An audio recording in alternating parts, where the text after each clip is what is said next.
London in 1858, a city of contrasts, where the splendor of the Victorian era met the grim realities of urban life. Imagine a city teeming with life, a global capital at its peak. The streets were bustling with people, markets were overflowing with goods, and the air was filled with the sounds of progress. But beneath the grandeur lurked a rather smelly secret, a stench so overpowering it could knock you sideways. The very air seemed to carry the weight of the city's waste.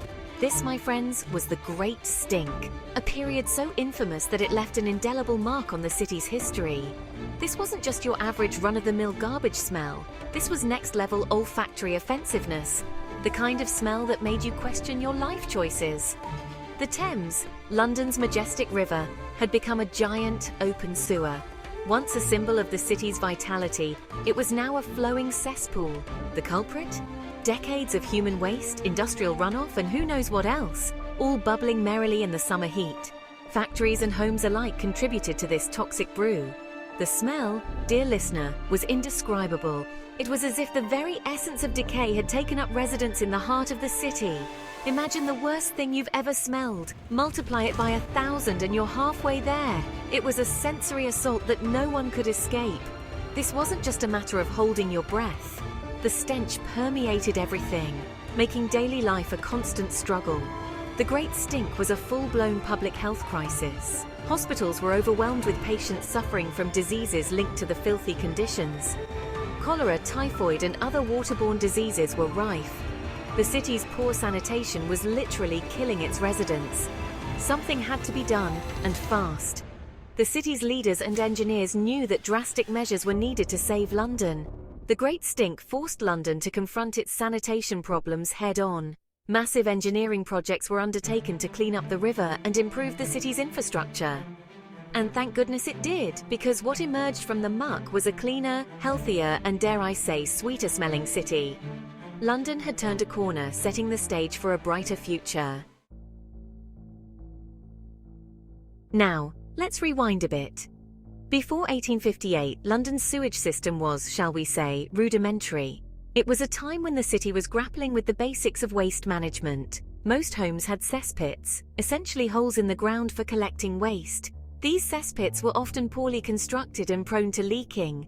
When full, these cesspits were emptied by night soil men who transported the, night soil to the countryside. Charming, I know.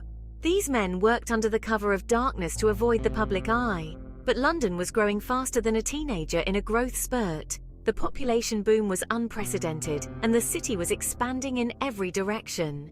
The Industrial Revolution had brought in droves of people, and the city's infrastructure simply couldn't keep up. Factories, homes, and businesses were springing up everywhere. More people meant more waste, and the cesspits were overflowing. The situation was becoming increasingly dire. The logical solution? Dump it all in the Thames, of course. The river became the city's unofficial sewer. The Victorians, bless their cotton socks, believed that the flow of the river would carry away all the, shall we say, unpleasantness. They were wrong. The waste didn't just disappear, it accumulated. Instead, the Thames became a festering soup of sewage, a ticking time bomb waiting to explode. The river's condition was deteriorating rapidly, and explode it did, in the summer of 1858. The heat wave that year was relentless, a particularly hot summer, I might add. The soaring temperatures exacerbated the already unbearable stench. The heat amplified the stench, turning the city into a giant open-air sewer. The smell was so overpowering that it disrupted daily life. Something had to be done. The crisis was a wake-up call for the city, prompting urgent action to address the sanitation disaster. Even the most important noses in the land couldn't ignore the Great Stink. Parliament, located right next to the Thames, was forced to suspend its sessions. They tried everything to mask the smell, soaking curtains in chloride of lime, even hanging sheets soaked in carbolic acid. It was a desperate and ultimately futile attempt to combat the stench. But the crisis had an unexpected upside. It finally forced Parliament to take action. The smell that had once been the elephant in the room, or rather, the sewer in the city, was now impossible to ignore. The Great Stink became a catalyst for change, a stinky call to arms. Enter Joseph Bazalgette, our sewage-solving superhero. Basel was a civil engineer with a nose for innovation and a stomach for the frankly disgusting task at hand. He proposed a radical solution, a state-of-the-art sewer system that would whisk away London's waste to designated outfalls further downstream. His plan was ambitious, expensive, and absolutely vital. Over 6 years, thousands of labourers toiled tirelessly, building over 83 miles of intercepting sewers. These massive tunnels, some large enough for a man to walk through, would carry the city's waste away from the Thames. Basel's system wasn't just a feat of engineering, it was a triumph of public health. The sewers, combined with improved water treatment facilities, dramatically reduced the incidence of waterborne diseases. Section 5. The stench subsides, health flourishes. And with the cleaner water came a healthier population.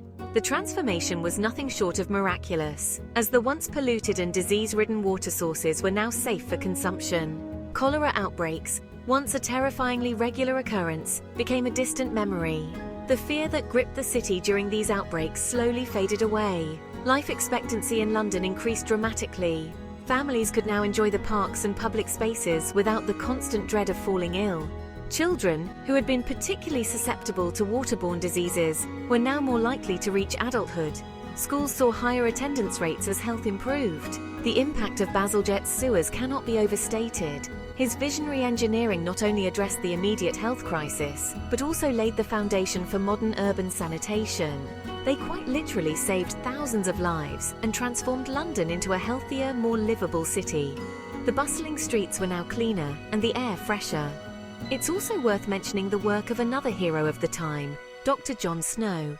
His contributions were pivotal in understanding the true nature of cholera transmission. Snow was a physician who had long suspected that cholera was spread through contaminated water. His dedication to scientific inquiry was unwavering. His meticulous research, including the now famous Broad Street pump incident, provided crucial evidence that helped to confirm the link between sewage and disease. This breakthrough was instrumental in shaping public health policies. Section 6. London's Lessons, a Global Health Awakening.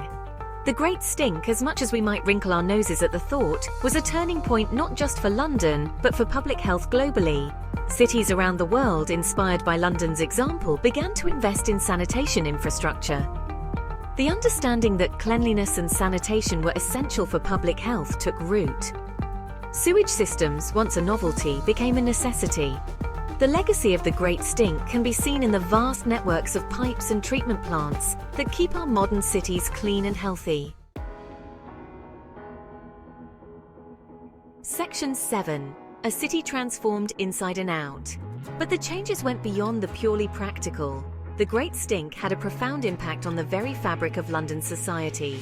It sparked a new awareness of the importance of public health and hygiene. Suddenly, everyone from politicians to everyday citizens was talking about sewage. Not exactly dinner party conversation, but essential nonetheless. This newfound awareness led to a wave of social reforms. Public baths and washhouses were built, making cleanliness accessible to the masses. Laws were passed to regulate pollution and improve living conditions in slums. The Great Stink, in its own smelly way, had a democratizing effect.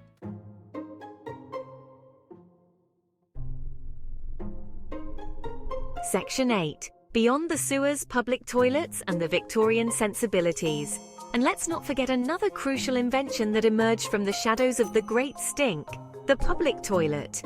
Yes, those humble facilities we often take for granted were a product of this era. Before the Great Stink, relieving oneself in public was, shall we say, a more casual affair. But with the growing awareness of hygiene, more discreet facilities were needed.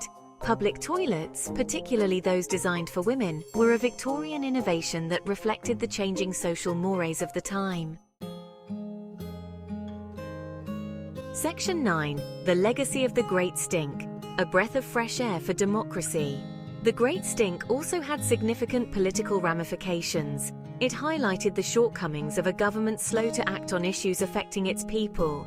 The public outcry over the stench and the government's initially sluggish response contributed to a growing demand for greater accountability and representation. The construction of the sewer system itself was a massive undertaking. requiring significant government investment and coordination. It demonstrated the state's capacity to address large-scale public works projects, paving the way for future infrastructure development.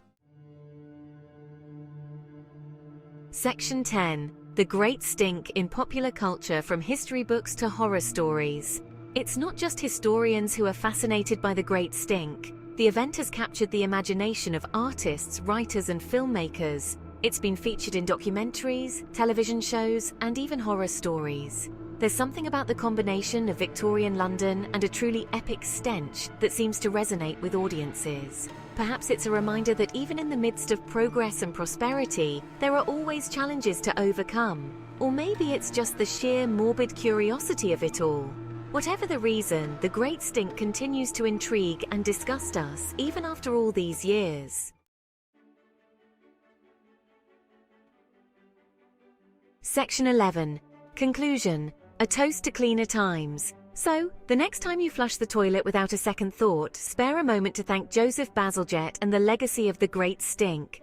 It may not be the most glamorous chapter in London's history, but it's a testament to the power of innovation, the importance of public health, and the enduring human capacity to overcome even the smelliest of challenges. Cheers to that!